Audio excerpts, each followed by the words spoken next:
और इस सन्यासी को महामंडलेश्वर को जो वरिष्ठ महामंडलेश्वर हो उसको यहाँ जहानाबाद में चुनाव लड़ने की क्या आवश्यकता है? आपके सामने मैं इसका उत्तर दे रहा हूँ। सुनिए मेरे भाइयों, सुनिए मेरे बंधुओं, सुनिए मेरे मित्रों, मुझे चुनाव की आवश्यकता नहीं है, मुझे सत्ता की आवश्यकता नहीं है, मुझे कुर्सी की आवश्यकता नहीं।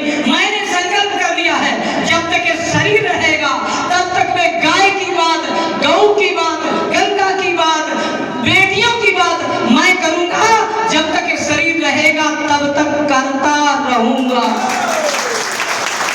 इसलिए मुझे लोग फोन कर करके बोलते हैं पिछली बार आपको टिकट नहीं मिला, आप जीत जाते, आप क्यों चले गए? मैंने कहा पार्टी का वो वफादार होता है, पार्टी का वो सच्चा सिपाही होता है, पार्टी का वो सदस्य अच्छा होता है।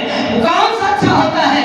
टिकट मिले ना मिले, सत्ता मिले ना मिले, लेकिन वो पार्टी के लिए प्राण देने तक वो तैयार रहना चाहिए उसको। तो मेरे से क्या चाहते हैं?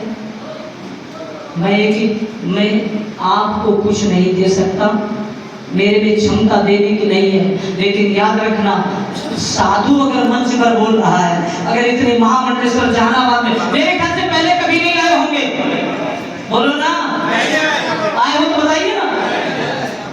लेकिन मैं कहना चाहूंगा इस देश का साधु कितना भी बड़ा महामंडलेश्वर है, लेकिन ये कहना चाहूंगा एक शंकराचार्य जी को छोड़कर पूरे भारत के साधु, वो सारे साधु बीजेपी के चमचे हैं जो गंगा की बात, यमुना की बात करने में छूटते हैं, मुंह चुराते हैं।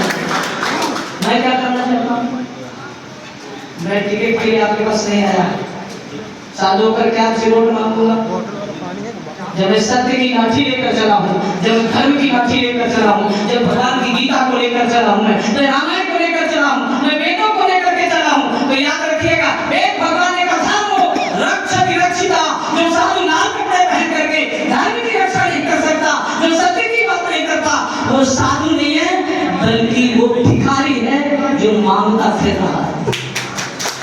मैं मांगने नहीं आया हूँ, आपके बीच में आया हूँ, इसलिए मेरी जन्मभूमि है, इसलिए ये बिल्कुल सही है। जननी, एक भगवान ने कहा जननी जन्मभूमि से स्वर्गादपि गरीयसी, अपनी जन्मभूमि, एक जन्मभूमि सबसे पवित्र होती है जिसको नमन करते हैं, जिसकी मिट्टी सर पर लगाते हैं। लेकिन मैंने एक संकल्प कर लिया है और वो संकल्प आपसे दोहरा रहा हूँ, मैं टिकट के लिए नहीं आया, वोट के लिए नहीं आया, मैं किस लिए आया हूँ? मेरा एक लक्ष्य है जो मैंने होली के समय आदरणीय राष्ट्रीय अध्यक्ष श्री अखिलेश जी के समक्ष और ऐसे भीष्म पितामह की उपाधि जिनको मैंने भी ऐसे आदरणीय सम्मानीय श्री बोलो ना, बहुत आपसे बुलवाना चाहते श्री शिवपाल जी और नहीं उनका प्रोफेसर श्री राम गोपाल जी, मैंने संकल्प कर लिया और मैंने घोषणा भी कर दी होली के समय कि जब तक सत्ता परिवर्तन नहीं होगा तब तक मैं जगह जगह घूमता रहूंगा और अखिलेश जी को मुख्यमंत्री बनाने का काम हम साधु करेंगे।